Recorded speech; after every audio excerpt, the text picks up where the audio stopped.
rendez-vous avec le roi des rois, celui qui est au-dessus des rois humains, le Seigneur des seigneurs bien-aimés.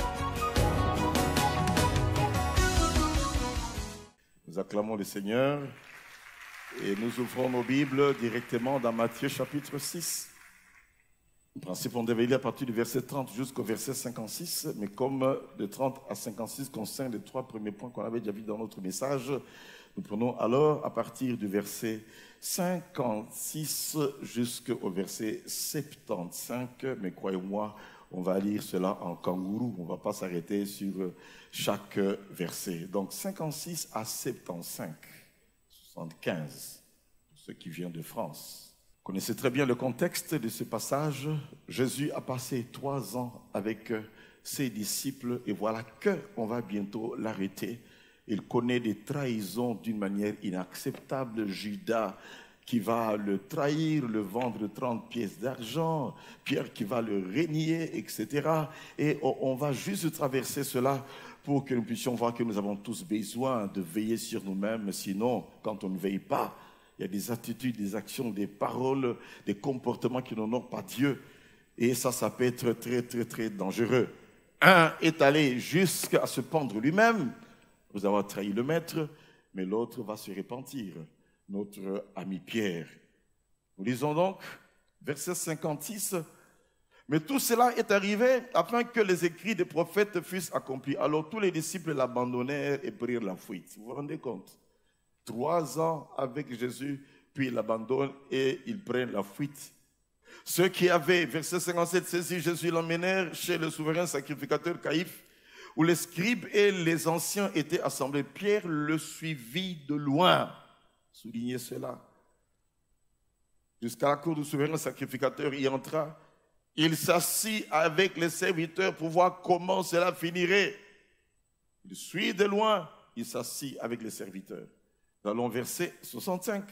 Alors le souverain sacrificateur déchira ses vêtements, disant, il a blasphémé. Qu'avons-nous encore besoin de témoins? Voici, vous venez d'entendre son blasphème. Que vous ensemble, ils répondirent, il mérite la mort. Là-dessus, ils lui crachèrent au visage et lui donnèrent des coups de poing et des soufflets en disant, Christ prophétise, dis-nous qui t'a frappé. Jésus a connu des soufflets. Des soufflets, ce sont des gifles, des baffes. Jésus a connu des coups de poing. Jésus, on a craché sur lui à cause de toi et de moi, à cause de nos péchés. Verset 69. Cependant, Pierre était assis dehors dans la cour. Une servante s'approcha de lui et dit, « Toi aussi tu étais avec Jésus le Galiléen. » Mais il le nia devant tous en disant, « Je ne sais pas ce que tu veux dire, hein? » Comme il se dirigeait vers la porte, une autre servante le vit et dit à ceux qui se trouvaient là, « Celui-ci était aussi avec Jésus de Nazareth. » Il le nia de nouveau avec serment. « Je ne connais pas cet homme. » Peu après, ceux qui étaient là s'étaient approchés, dirent à Pierre, « Certainement tu es aussi de ces gens-là, car ton langage te fait reconnaître. » Alors il s'est mis à faire des imprécations et à jurer.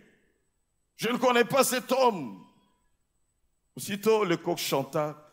Pierre se souvint de la parole que Jésus avait dite. « Avant que le coq ne chante, tu me régneras 3 fois. » Et il pleura. Il sortit et il pleura amèrement. Tu bénis ta parole, Seigneur, encore une fois. Nous en avons besoin. Nous voyons ceux qui ont été avec toi, comment ils t'ont trahi, comment ils t'ont abandonné. Oh Dieu, malgré tout ce qu'ils ont vu, les miracles, les prodiges, nous disons, Seigneur, nous sommes faits de même chair que eux, nous sommes faits également de même sang que eux, nous sommes faits des mêmes os que eux.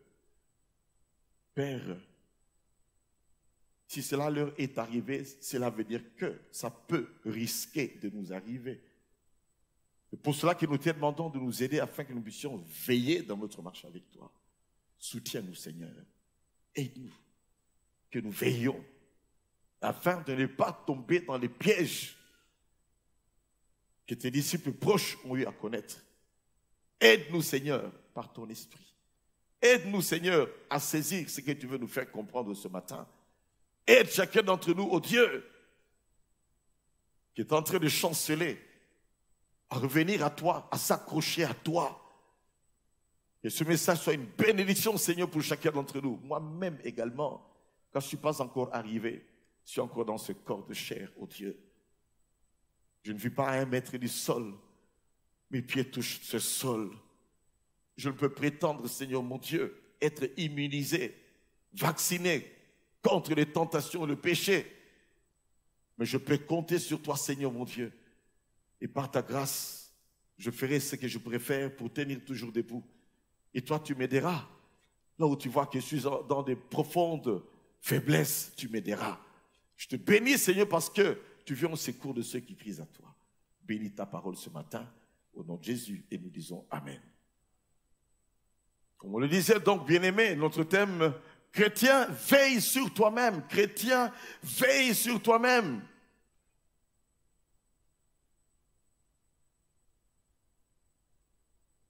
Même si l'ange de l'Éternel campe autour de ceux qui le craignent, même s'il y a des anges qui nous accompagnent, bien-aimés, nous aurons toujours notre part à faire afin de tenir debout et ferme. Nous devons veiller dans notre marche avec le Seigneur. Et plus que jamais auparavant, dans ce temps où la connaissance a augmenté, dans ce temps, bien-aimé, où le péché ne vient pas tout simplement dans nos télévisions, mais maintenant dans nos smartphones, nous devons veiller, toi et moi. Parce que le péché est exposé aujourd'hui, bien-aimé, à la place publique. Ça nous suit partout.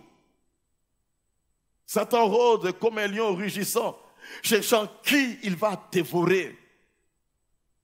Et le lion qui rugit, bien-aimé, lorsqu'il voit sa proie, vous et moi, nous suivons de temps en temps National Geographic, il va tout simplement là à la gorge, étouffer la proie. Et tant que la proie n'est pas étouffée, il ne va pas consommer. Pour l'avoir étouffée, commence à déchiqueter maintenant, pour se régaler. Et le diable, Satan, rôde comme un lion, cherchant qui il va attraper, cherchant qui il va tuer, cherchant qui il va ramener dans la vie du monde. Laisse-moi vous dire que sans la prière de Jésus-Christ, toi et moi, on ne tiendrait pas debout. Sans l'intercession de Jésus, assis à la droite du Père, intercédant pour nous, toi et moi, on ne tiendrait pas du tout debout. Il intercède pour nous. Ce qui fait que notre intercession, notre vigilance individuelle et également le fait de nous retrouver souvent et toujours ensemble, cela fait que tout cela associé à la prière de Jésus, Dieu nous aide à tenir debout. Et par sa grâce, nous tiendrons jusqu'à la fin. Nous disons Amen. Dis à ton prochain, par sa grâce, nous tiendrons. Le psaume 118, verset 24 nous dit, car sa miséricorde durera toujours. Et sa miséricorde durera toujours, lent à la colère. Il sera toujours lent à la colère, mais riche en compassion. Sans sa grâce, toi et moi, on ne tiendrait pas. Et on a vu premièrement que quand on ne veille pas sur soi-même, on commence à faire des déclarations qui sont charnelles. On l'a vu au verset 33 de notre passage, où il est dit, je serai occasion de chute pour plusieurs. Et Pierre, dans sa dimension charnelle, dira, oh, si tu le serais pour plusieurs, pas pour moi, sans réfléchir, sans discernement. Spontané à parler, mais sans réfléchir et sans discerner. Et au verset 35, quand il faudra mourir pour toi, je ne te réunirai pas.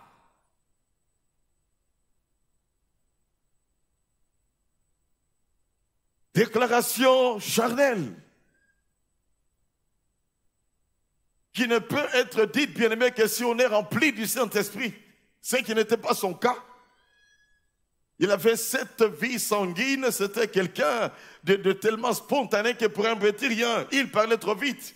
Et là, on avait dit, faisons attention, ne soyons pas de ceux qui font des déclarations rapides sans être remplis du Saint-Esprit. Veillons, veillons, veillons. Et cela est valable et dans les domaines spirituels et dans tous les autres domaines de la vie courante. En salle de classe, on pose la question, G, c'est combien? 981. Non, ce n'est pas 981. C'est 9,81. Tellement rapide qu'on fait une erreur. Pour cela que même quand on est dans des examens à l'école, il faut prendre le temps de bien lire la question. Amen. Ne pas se précipiter. Choix multiple, paf, tu coches, erreur. Quand on ne veille pas sur soi-même, on commence à faire des déclarations charnelles. On a vu deuxièmement que quand on ne veille pas sur soi-même, on perd sa vie de prière. Au verset 40, vous n'avez même pas pu veiller, ne fût-ce qu'une heure avec moi. Jésus qui réclame juste une heure. Lui, il a fait plusieurs heures. Mais il leur dit, ne fût-ce qu'une heure. J'oserais essayer de comprendre si après vous êtes saisi par le sommeil, mais même pas une heure et puis vous êtes là déjà distrait en train de dormir. Où as-tu passé la nuit? Quelle est ta motivation quand tu viens? Pourquoi es-tu resté dans une fête jusqu'à 4 heures du matin? Et si tu tenais à y rester, mets ton réveil à 8 heures du matin, réveille-toi et prends un bon café pour ne pas dormir dans la présence de Dieu.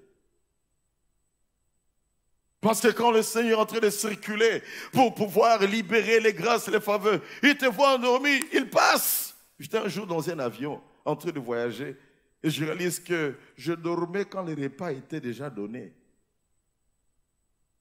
À cause de la fatigue, comme je prie souvent les dimanches, et puis bon, le dimanche soir, je voyage. Puis je me réveille, et j'appuie sur le bouton, et on n'a pas beaucoup fait attention. Et quand l'hôtesse est passé, s'il te plaît, madame, je dormais quand les repas est passé, puis-je être servi? À cause du sommeil, j'ai raté mon repas. Heureusement qu'il y a cette opportunité de pouvoir réclamer.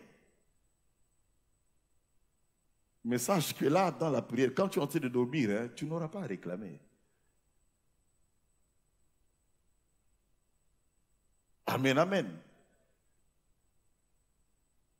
Quand on ne veille pas sur soi-même, on perd la vie de prière. Et quand on perd la vie de prière, c'est dangereux. Parce que tout, on obtient dans la prière. C'est dans la prière que nous recevons les bénédictions de Dieu. C'est dans la prière que nous rapprochons davantage de Dieu. C'est dans la prière que nous recevons les assurances et les convictions. C'est dans la prière que nous recevons de l'inspiration. Et même des fois, des réponses à certaines questions professionnelles. C'est dans la prière. C'est dans la prière où nous recevons la direction divine, bien-aimé, pour notre vie. C'est dans la prière que nous arrivons à être fermes par rapport à certaines dispositions. Mais lorsqu'on ne fait que s'assoupir et dormir, bien-aimé, on sera une proie facile à l'ennemi. Une personne endormie spirituellement est une proie très facile à l'ennemi.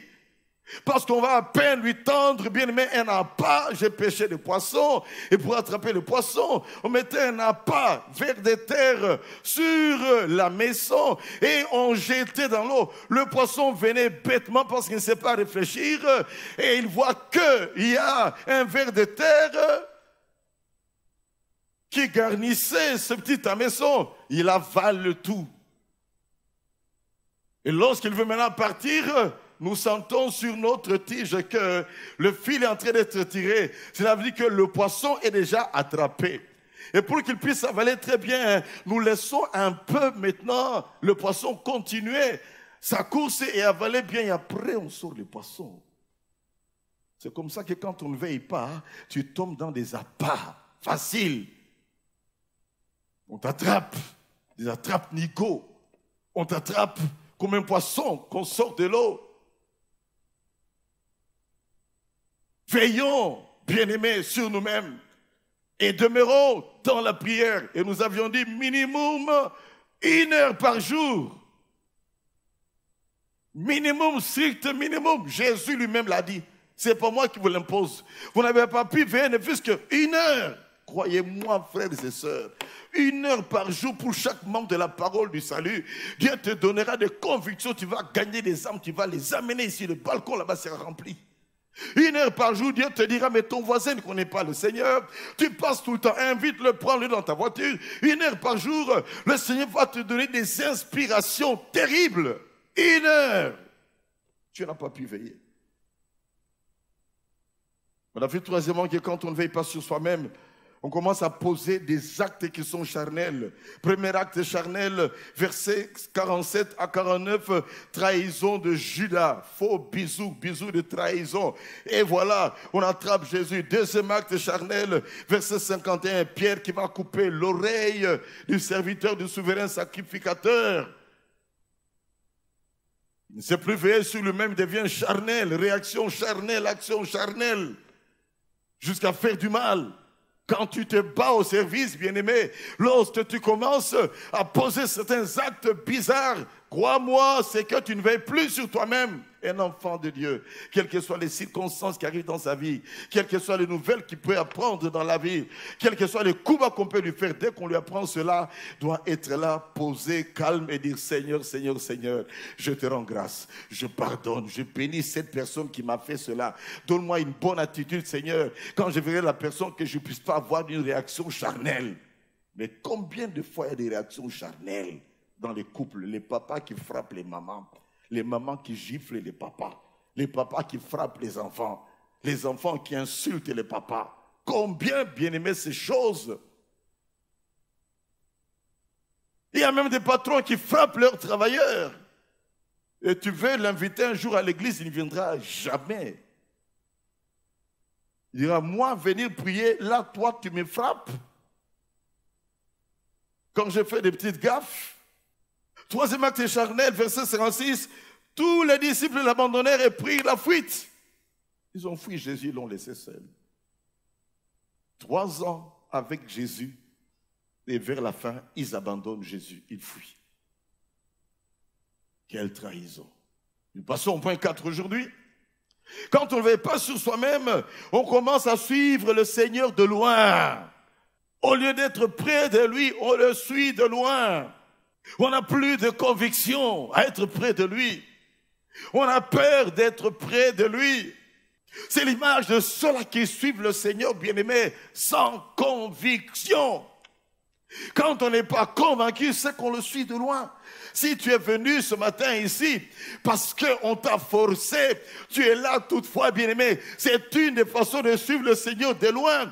Parce que si on suit le Seigneur de près et qu'on vit la communion avec lui, croyez-moi, le matin, on est enthousiasmé. Ah, je vais adorer le Seigneur. Qu'il est beau et agréable de nous retrouver ensemble. Je suis dans la joie quand on me dit allons dans la maison de Dieu. Tu es enthousiasmé pour venir dans la maison de Dieu. Là, bien-aimé, tu le suis de près. C'est l'image de ceux-là qui commencent bien. Après, ils commencent à hésiter. Tu as bien commencé avec le Seigneur. Qu'est-ce qui fait que maintenant tu commences à hésiter de suivre le Seigneur? Tu vivais cette proximité avec lui. Maintenant, une distance est créée. Jésus était loin et lui suivait de loin.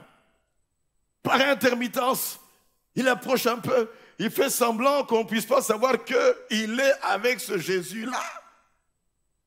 Puis il voit qu'il tourne par la droite, lui aussi il fait semblant. On devient comme une personne qui fait de la filature. On ne suit pas le Seigneur Jésus, comme si on était un détective. Un agent de filature. Il y a un agent de filature, bien-aimé.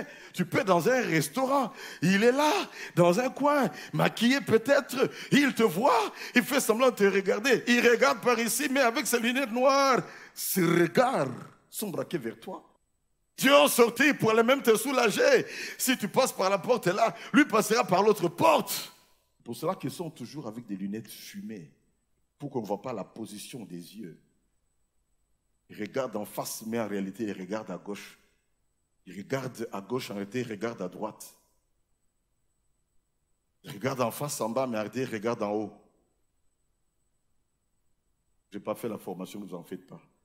Je suis seulement très curieux dans la vie. Conscient de la présence de Dieu, mais sans communion avec Dieu. N'y en a-t-il pas au milieu de nous ce matin? Conscient de la présence, il est là présent, mais pas de communion avec Dieu. Quelle catastrophe! Qu'est-ce qu'on vient faire dans ce cas-là? Conscient qu'il est là, mais tu n'as pas de communion. On adore merveilleusement. Et toi, tu te dis, ça va finir quand? Parce que je dois aller à Maluku aujourd'hui. Je dois aller à Kinkole aujourd'hui. Ça va finir quand? Mais enfin, on est dans la présence de Dieu. Soyons présents dans la présence de Dieu. Comme un frère a eu à pouvoir le prêcher il y a 2 vendredis en arrière. Présent dans la présence de Dieu. La distance fait beaucoup de choses. Et lorsqu'on est distant de Dieu, bien-aimé, mais celui qui rôde rugissant, qui a peur de celui qui est en toi, qui a peur de la personne qui est près de toi, eh bien, quand il est en train de rôder, quand tu crées la distance avec Dieu, tu crées toi-même la proximité avec Satan et ses démons. Automatiquement, comme les vases communicants, tu crées la distance avec Dieu. Automatiquement, tu crées la proximité avec Satan. Il s'approche de toi parce que tu n'es pas protégé. Conscient de la présence de Dieu, mais sans pour autant se confier en lui. Conscient de la présence de Dieu, mais sans avoir foi en lui. Conscient de la présence de Dieu, mais pas du tout engagé dans son œuvre. Là, il y en a qui sont très, très nombreux, conscients. Dieu agit à la parole du salut. Je suis convaincu. J'aime aller là. Dieu agit, Dieu parle. Il nous a même parlé ce matin avant la prédication du pasteur. Mais que fais-tu pour lui? Sers Dieu et Dieu te servira. Marche avec Dieu et Dieu marchera avec toi. Honore Dieu et Dieu t'honorera. Mon credo là, je le dirai jusqu'à mon dernier souffle. Quand j'aurai 90 ans, là, bien-aimé, en train de pouvoir m'en aller dans l'éternité, il y a des gens qui seront autour de moi. Je leur dirai ceci: servez Dieu et Dieu vous servira. Honorez Dieu, Dieu vous honorera. Marchez avec Dieu et Dieu marchera avec vous. On dit que l'apôtre Jean, bien-aimé, à la fin de sa vie dans la vieillesse, était habitué à dire: petits enfants, aimez-vous les uns les autres, petits enfants, aimez-vous les uns les autres, petits enfants, aimez-vous les uns les autres. Il le répétait continuellement dans sa vieillesse. Il le suivait de loin, image de la personne qui est consciente de la présence de Dieu. Mais pense que Dieu n'est pas capable d'agir, pense que Dieu n'a plus la capacité de le protéger. Parce que Pierre, sûrement qu'il se disait: mais si lui-même on l'attrape maintenant comme ça, est-il capable de me protéger? Moi qui le suis, alors je prends mes distances. Et pourtant, conscient de la présence de Dieu, mais doutant de Dieu. Et quand il en est ainsi, conscient de la présence de Dieu, on n'est pas attaché à Dieu, c'est qu'on va s'attacher à autre chose. On se cherche son petit gourou, on se cherche son petit féticheur. C'est comme ça qu'il y a de ceux qui viennent à l'église, ils ont leur gourou. Ils ont leur prophète personnel. Le pasteur a parlé, Dieu a parlé, mais moi j'ai mon prophète qui sait me dire des choses. Nous avons quelqu'un, un féticheur de la famille, que nous consultons quand il y a des moments très, très, très difficiles. Quelle catastrophe! Autant on peut servir Dieu et maman, l'idole de l'argent. De même, bien-aimé, on ne peut servir Dieu et les idoles. Soyons entiers au Seigneur. Vivons cette proximité avec lui. Quels que soient les temps difficiles qui arrivent dans notre vie. Ce qui s'est passé là avec Pierre, bien-aimé, se passe probablement avec certains ou même plusieurs parmi nous. Or, lorsqu'on a pris une distance comme ça, bien-aimé, loin de Dieu, alors le péché est maintenant tout proche de nous. L'inconduite, l'impureté, la débauche, l'idolâtrie, la magie, les hostilités, les discordes, les jalousies, les fureurs, les divisions, les partis pris, les ivrogneries, les orgies, les envies et les choses semblables. Et la Bible dit que le royaume des cieux n'est pas pour ceux qui commettent de telles choses. Se distancier du Seigneur, c'est une bonne façon non seulement de pouvoir vivre une proximité avec le diable, mais une proximité avec le péché également. Et le péché ne peut qu'attirer encore le péché. C'est pour cela qu'il dit dans l'Apocalypse que celui qui est saint se sanctifie encore, que celui qui est souillé se souille encore. Comme pour dire, bien-aimé, sanctifie-toi encore, tu verras la main de Dieu. Mais si tu continues à te souiller, sache que tu porteras les conséquences des souillures dans lesquelles tu aimes te vautrer. Quand on ne veille pas sur soi-même, on suit le Seigneur de loin. La volonté de Dieu est que toi et moi, nous suivions le Seigneur de près. Proximité. Comme dans des cortèges, proximité. Beaucoup de risques, mais proximité. Et je suis convaincu que ceux qui osent se perdre dans un cortège, on les met de côté. Qu'on dise que la voiture de tête avec la personne qui est en train d'escorter est déjà à telle dimension. Et toi, tu dis non, il y a eu des embouteillages. Embouteillages? Tu es censé faire de tous les moyens possibles afin de pouvoir être avec tous les autres. Et que tu ne sois pas finalement distancié du cortège. À peine distancié. Les catchs, ils sont là pour rentrer, c'est fini. On sait comment est-ce qu'ils sont des champions pour arriver à se glisser. Là, ils n'ont même pas le droit de se glisser.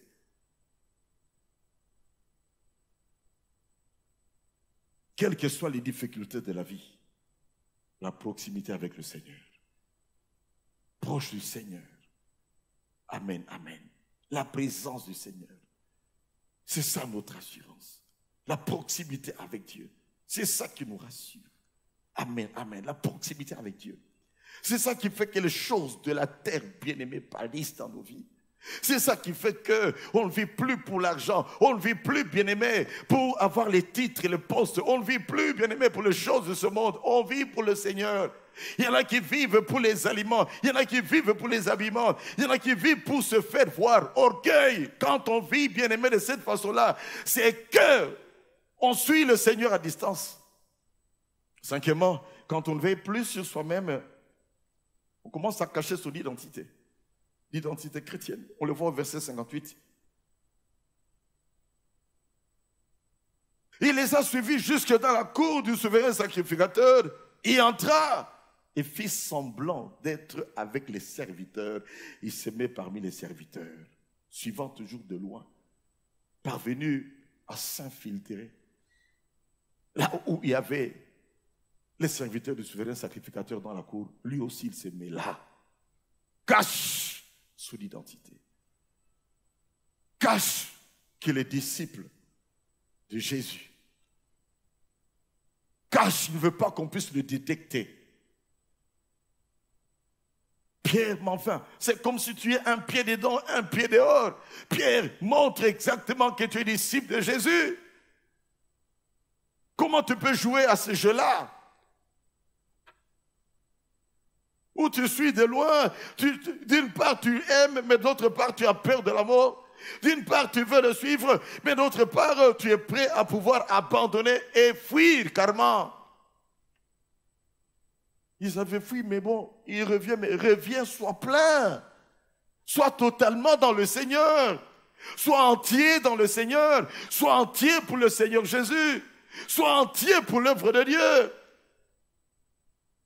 Ne sois pas partagé entre Dieu et le monde. Ne sois pas partagé entre Jésus et une idole quelconque. Il faut être entier au Seigneur. Et on peut arriver à la longue avec le temps à détecter, bien-aimés, ceux qui sont dans la proximité avec Dieu et ceux qui suivent le Seigneur de loin, convaincus partiellement, ayant des attitudes ambiguës. Ils cachent son identité. L'image des chrétiens qui cachent leur identité. On peut parler, bien-aimé, du mal de Jésus-Christ, critiquer Jésus-Christ. Ils se taisent parce qu'ils ont peur du qu'en dira-t-on. Qu'est-ce qu'on dira de moi ici? Pendant que tout le monde est en train de parler du mal de Jésus. Qu'est-ce qu'on dira de moi ici? Pendant que moi, qu'est-ce qu'on dira de moi ici? Alors que moi, je veux défendre la vie de sainteté. Et tout le monde est en train d'exalter le péché. Quand on exalte le péché, ouvre ta bouche et parle. Dénonce le péché. Dis-leur que c'est du péché, ces choses que vous faites. impudicité, fornication, abus divers, fraude, sorcellerie, vol, mensonge, détournement, corruption, concussion. Dites que c'est du péché. Parle de Jésus sans avoir peur. Que ton identité soit connue dans ton milieu professionnel. N'aie pas peur de perdre ton travail. Qui sait si à cause de ton identité que tu affiches, ton patron va te prendre encore plus au sérieux et plus tard il va donner sa vie à Jésus parce que, croyez-moi, partout, ils savent que le vrai chrétien est une lumière. Le vrai chrétien est un vrai sel de la terre. Le vrai chrétien est ambassadeur de Christ. Le vrai chrétien influence. Le vrai chrétien ne vole pas. Le vrai chrétien n'est pas dans l'impudicité. Quand tu es vrai chrétien, on te fera confiance. Mais quand tu te caches, tu ne montres pas ton identité. Même ce même patron ou ces gens qui sont avec toi, ils vont se poser des questions. Mais enfin, c'est comme s'il l'est, c'est comme s'il ne l'est pas. Est-il réellement chrétien ou il ne l'est pas? Marche-t-il réellement avec le Seigneur ou pas du tout? Et ceux qui cachent leurs identités cachent même leur Bible. À moins que au travail, on dit, écoutez, au travail, pas de Bible sur la table, mets-les dans ton tiroir. Si c'est ça, tu mets dans le tiroir, mais il est dans ton cœur. Sinon, tu peux mettre parmi les livres la Bible. Quelqu'un qui entre, il va tout de suite bien aimer que tu es un chrétien. Certes, à toi de le démontrer maintenant. Si on voit la Bible et qu'on voit que tu es chrétien, mais dans les échanges, tu commences à dire, bon, écoute, bon, monsieur, je suis prêt à faire tout pour vous, mais bon, réservez-moi quand même 10%, 15%, 20% de cet investissement. Cette affaire-là a détruit notre pays. Et il y a eu plein de gens comme ça qui ont fait fuir des investisseurs.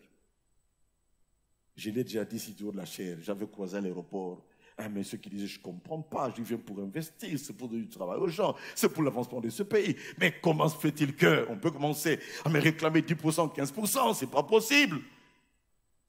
Tout comme si j'avais relevé ici une fois également dans une des entreprises ici, pour avoir un peu d'argent, on réclame, écoute, bon, tu me donnes d'avoir une action de 10% dans ton affaire et on va te donner le crédit, 10%.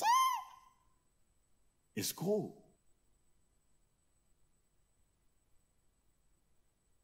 Quand on ne veut pas sur soi-même, on cache son identité.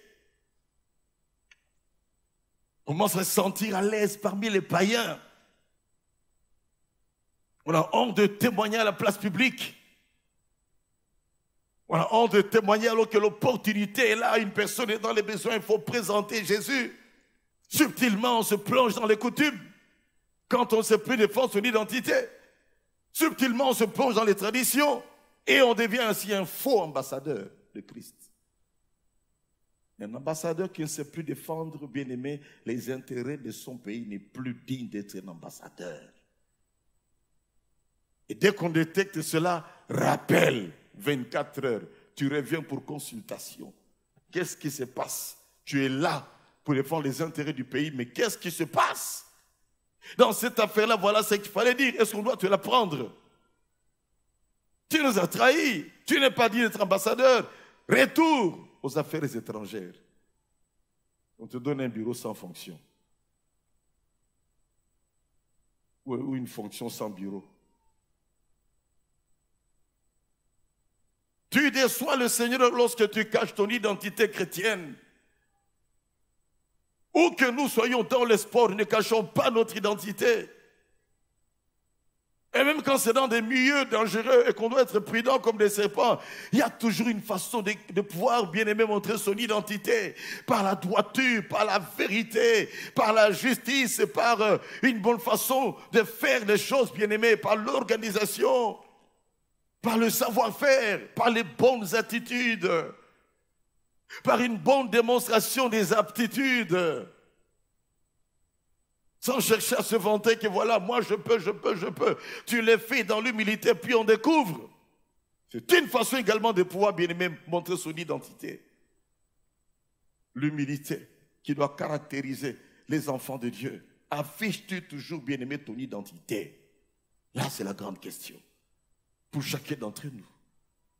Est-ce que dans toutes les circonstances, nous affichons notre identité chrétienne?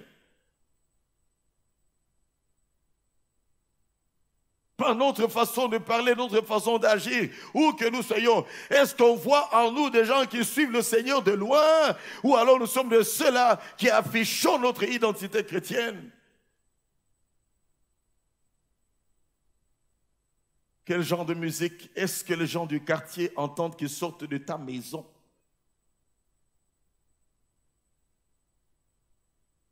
Lorsqu'il y a fête dans ta parcelle, quel genre de musique est-ce que les gens viennent entendre? Assez souvent, on a peur d'être ferme et bien-aimé dans l'affichage de notre identité. On veut faire plaisir aux gens. Ainsi, dans sa maison, on a tout. Des grosses bouteilles, des whisky, des petites bouteilles, des chivas, tout ce que vous voulez. Comme ça, bon, on a quelqu'un, c'est mon chef, lui, il ne prend que ça. Que ton chef prenne du sucré chez toi. Que ce mini-bar qui est dans ta maison, qu'on voit que là-dedans, tu as mis du tangawizi, tu as mis du sucré, tu as mis du coca, tu as mis du bissap peut-être là-dedans, qu'on ne voit rien qui puisse compromettre ton identité. Assez souvent, bien-aimé, on a des attitudes assez ambiguës. Parce qu'il faut plaire, parce qu'il faut faire bien, parce qu'il faut faire pour que les gens puissent être contents. Même dans les sectes, ils n'ont pas besoin de faire plaisir aux gens. Tu viens bien-aimé. Là, ici, chez nous, on enlève les chaussures, on enlève. J'étais dans une secte avant de me convertir. J'enlevais mes chaussures. Obligation. Parce qu'ils affichaient leur identité. Affichons notre identité chrétienne. Montrons que réellement, nous suivons Jésus, pas de loin, mais de près. Proximité, il ne peut nous impacter que si nous vivons la proximité avec lui. Quand on est proche de quelqu'un, on peut lui parler. Quand on est proche de quelqu'un, on peut mieux l'écouter. Quand on est proche de quelqu'un, il est facile de s'agripper à lui. Si une situation essaie de nous séparer, vite on peut. Mais quand on est distant, ça devient très compliqué. Quand on est proche de quelqu'un, on peut discerner exactement ce qu'il veut dire. De loin, tu ne peux pas discerner la voix de Dieu. Cette proximité est très importante. Ne suivez jamais le Seigneur de loin. Ne suivez jamais le Seigneur de loin. Ne suivez jamais le Seigneur de loin. Et les suivre de près, c'est être là dans les activités de l'église également. Lorsque tu n'es là que le dimanche, qu'on le veuille ou pas, d'une manière ou d'une autre, tu le suis de loin. Et personne ne peut me dire que mon activité fait que je ne peux être que le dimanche. Il y a toujours moyen d'une manière ou d'une autre, sauf exception près. Un cas peut-être sur 200 ou un cas peut-être sur 100 de ceux-là qui, vraiment dans leurs activités, ne peuvent pas du tout être là la semaine, si ce n'est que le dimanche. J'en connais à peu près un ou deux cas au milieu de nous. Cette proximité peut être conservée dans la présence de Dieu. Et même là, cette proximité peut être conservée en ayant une cellule dans ce milieu-là. Une ou deux personnes avec lesquelles on prie pour dire on ne peut pas être à l'église pendant la semaine. Écoute, cher ami, prenons ne fût-ce qu'un petit moment de prière ensemble. Une fois tous les 2 jours. Et pourquoi pas chaque jour si cela est possible. Même si le temps est tellement serré, il est possible, bien-aimé, de trouver un laps de temps, un peu de temps, quelques minutes pour dire ensemble élevons notre Dieu. Là où 2 ou 3 sont réunis en son nom, il est là au milieu d'eux. Il va vous donner la force d'impacter, d'influencer, la force de pouvoir vivre votre vie chrétienne partout où vous allez partir.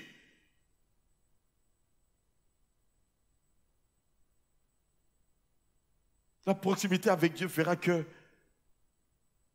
même lorsqu'on a l'opportunité de pécher, bien-aimé, on ne va pas tomber dans le piège du diable. La proximité. Mais si tu n'es pas très proche de Dieu, tu vas avoir l'impression que personne ne me voit. Ou tu vas te dire, bon, je peux faire ça ne fût-ce qu'une fois, après je vais confesser. Hein? 1 fois, 2 fois, 3 fois, ça devient une habitude. Et quand on s'habitue, bien-aimé, à un péché, ça devient un lien. Et quand le lien n'est pas coupé, ça devient une possession. délivrance, intercession à Jérusalem. Comme il y en aura pendant cette retraite-là. Sixièmement, quand on ne veille pas sur soi-même, on finit par renier le Christ. On a dit cela. Toi aussi, tu étais avec Jésus le Galiléen. Verset 70. Il le nia devant tous, disant, je ne sais pas ce que tu veux dire. Jésus est loin. Je ne sais pas ce que tu veux dire. La peur de la mort, la peur d'être crucifié avec Jésus, la peur d'être condamné, la peur peut-être qu'on puisse lui couper également l'oreille parce qu'il avait coupé l'oreille d'autrui. La peur qu'on se venge sur lui. Je ne sais pas ce que tu veux dire. Et Pierre, il était tellement, comme on dit à Lingala, mis sur makasi, qu'il pouvait le dire vraiment en étant entier. Je ne sais pas ce que tu veux dire, mais on l'avait vu, on l'avait détecté. Pendant qu'ils pensaient que suivant de leur personne ne le voyait, il y en a qui sont parvenus à le voir, disant, cette personne-là, la façon dont il marche, c'est comme si d'autres avaient déjà vu le visage, parce qu'il y a des gens qui ont une mémoire visuelle. Il y a des gens qui ont une mémoire également auditive. Tu as parlé, ta voix l'a fait que sentir dans la mémoire. Une seule fois, ta ville va se rappeler que c'est toi que j'ai vu à tel endroit. Je t'ai vu avec ce Jésus-là. Comment tu peux renier les choses? Et c'est comme ça qu'il va connaître, bien aimé, une attaque triphasée à 3 reprises. Verset 71 à 72. Celui-ci était aussi avec Jésus de Nazareth. L'un a dit le Galiléen, pour qu'il ne puisse pas douter, renier. L'autre dit Jésus de Nazareth. Il le nie à nouveau avec serment.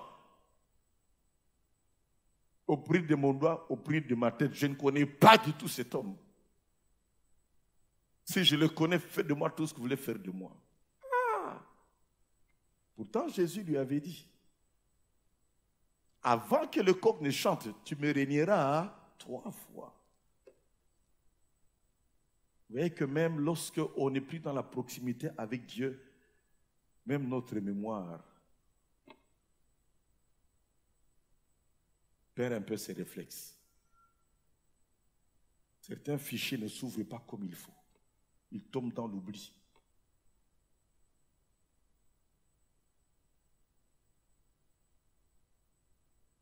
Je ne connais pas cet homme.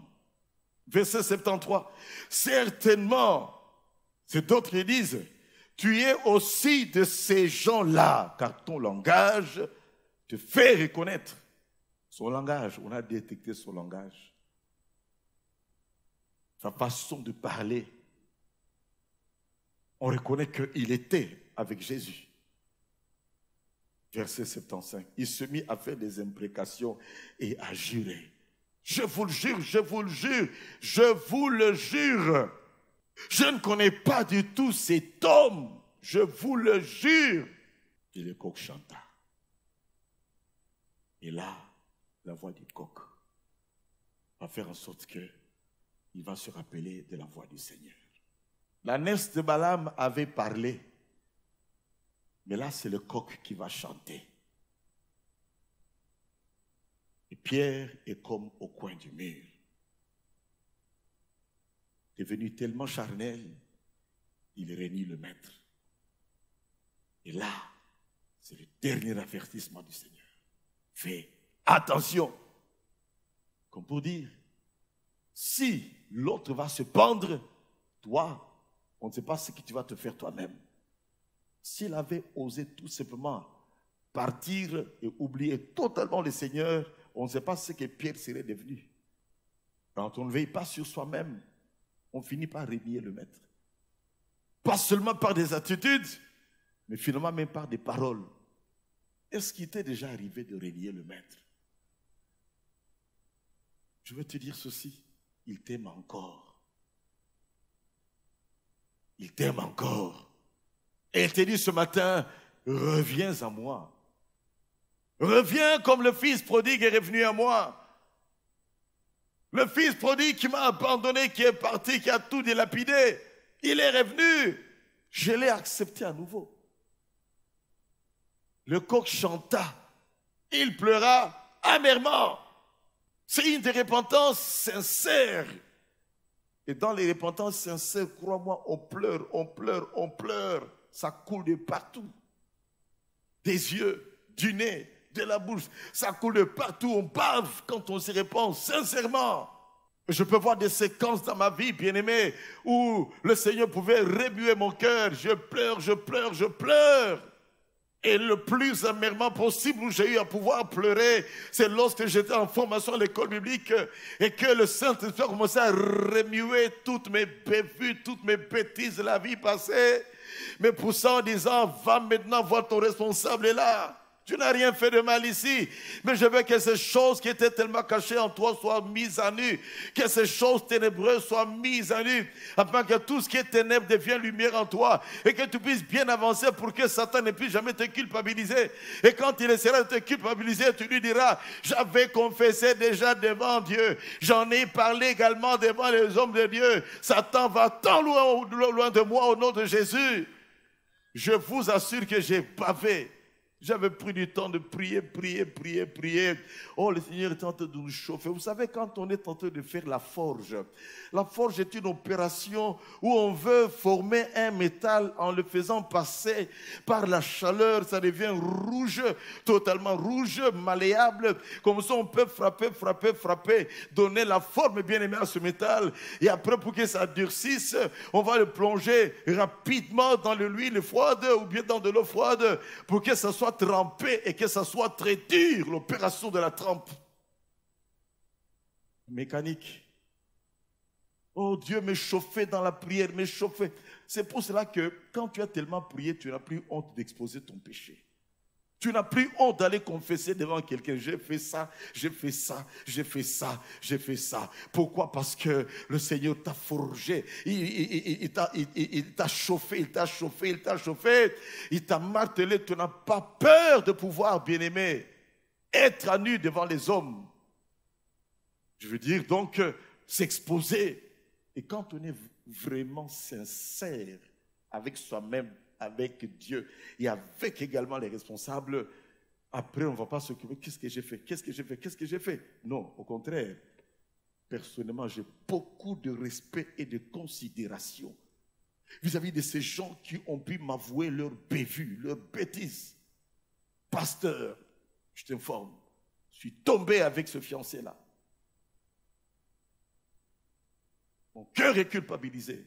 Pardonne-moi, pasteur. Je ne suis pas digne d'être appelé ton enfant dans cette église, ni même enfant de Dieu.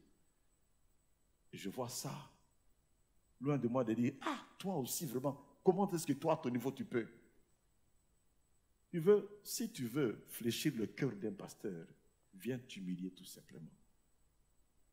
Tu veux fléchir le cœur d'un de tes responsables, va avouer toi-même. Mais quand on découvre, tu nous as cachés, nous découvrons, là c'est grave. Là on est très sévère. Nous avons appris, nous avons vérifié, il se fait que, il n'y a pas à discuter. Qu'est-ce qui se passe comme ça, mon frère? N'ayez pas peur de la persécution. N'ayez pas peur, bien-aimé, de l'emprisonnement à cause de votre foi. N'ayez pas peur, bien-aimé, d'être catalogué ou indexé parce que tu marches dans la crainte de Dieu. Veille sur toi-même. Et l'ennemi ne pourra absolument rien contre ta vie. Tu tiendras ferme par la grâce de Dieu. Quand tu veilles sur toi-même, Dieu viendra te secourir dans les moments les plus difficiles. Mais quand tu ne veilles pas sur toi-même, tu seras comme le Pharaon qui s'était endurci. Et on ajoute après que Dieu lui-même, il a endurci le cœur du Pharaon. Cela veut dire quoi?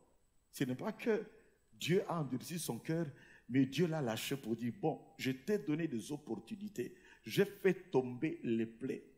Et toi, tu ne veux pas du tout arriver à changer. Eh bien, terminé pour toi maintenant.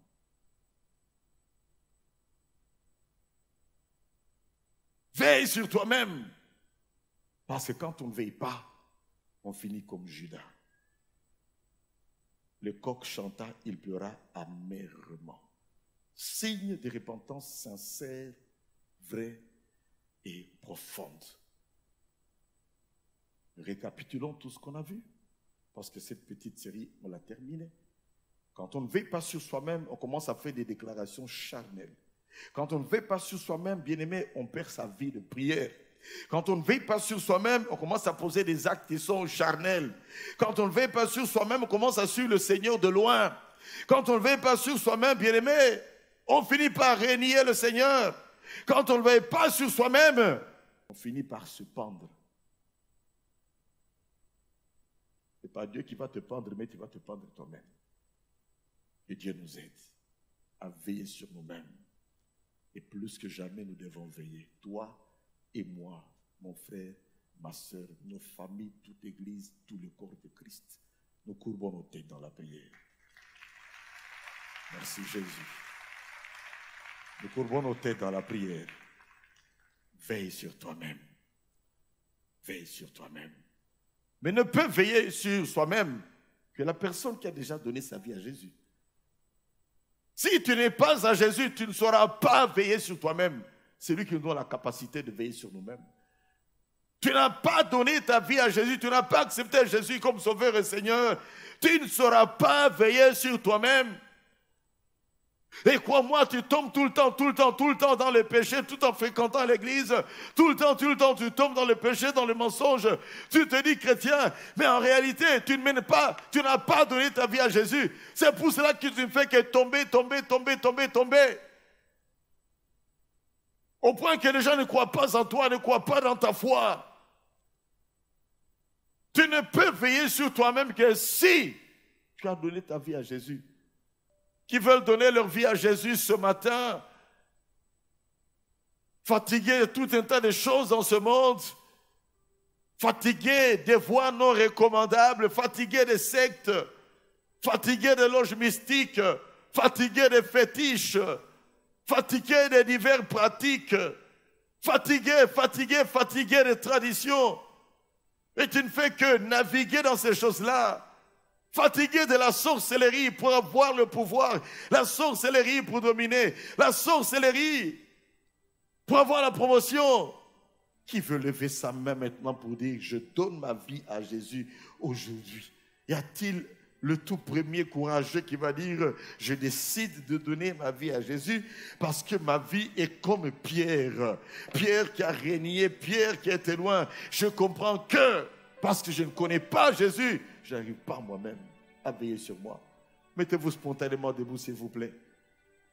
Ceux qui sont à ma gauche, sur le balcon, mettez-vous debout, s'il vous plaît. Ceux qui sont dans ce balcon-ci également, mettez-vous tout simplement debout. Ignore celui qui est à ta gauche, ignore celui qui est à ta droite, ignore celui qui t'a invité. Ignore même, bien-aimé, les pensées qui sillonnent en toi à cet instant. Oublie tout ça, dis-toi qu'il faut que ça change dans ma vie. Je veux que Jésus règne dans ma vie. Je veux que Jésus soit le sauveur de ma vie. Je veux que Jésus soit le Seigneur de ma vie. Je veux, car lui seul peut me donner le pardon des péchés, la vie éternelle. Et lui seul peut me donner la capacité de tenir debout. Vous qui êtes debout, s'il vous plaît, répétez après moi cette prière. Dites, Seigneur Jésus, je viens à toi ce matin. Je reconnais, je suis pécheur. Je suis séparé de toi à cause du péché. Tu vois comment je respire le péché. J'inspire le péché. J'expire le péché. Le péché comme un parfum dans ma vie. Seigneur Jésus, je te demande pardon. Lave mon cœur par ton sang. Jésus, je t'invite ce matin. Entre dans mon cœur. Purifie mon cœur, règne dans mon cœur, sois le sauveur de ma vie, sois le Seigneur de ma vie. Je m'abandonne à toi, Seigneur, esprit, âme et corps et tout ce que tu m'as donné. Je ne m'appartiens plus, Seigneur, je n'appartiens plus à Satan, je n'appartiens plus aux démons, je n'appartiens plus aux traditions. Je ne m'appartiens plus, Seigneur. Je t'appartiens toi seul. Fais de ma vie ce que tu veux faire de ma vie. Je m'abandonne à toi. Je m'abandonne à toi. Runda Karavasato. Mon Jésus, c'est toi qui as dit que tu ne mettras jamais dehors quiconque s'approche de toi. Et ces bien-aimés ont compris, Seigneur, qu'ils n'étaient pas à toi. Ils t'ont demandé pardon. Tu as entendu le cri de leur cœur et tu les as pardonnés. Je te demande maintenant, Jésus, accepte-les dans ton royaume. Règne dans les moindres recoins de leur cœur. Sois et demeure le Sauveur et le Seigneur de leur vie. Conduis leur pas, Seigneur, et que leur vie puisse te glorifier pleinement. Jésus, que tu les visites par ton esprit. Je te demande, donne-leur la capacité de veiller. Ils feront leur part au Dieu. Et toi, tu feras ce qu'eux ne peuvent pas faire. Accorde-leur cette grâce de tenir ferme dans la prière. Ne fût-ce que pendant 1 heure chaque jour. Ils ne seront plus jamais les mêmes. Ainsi, je les bénis en ton nom. Au nom de Jésus-Christ. Et nous disons Amen. Alléluia.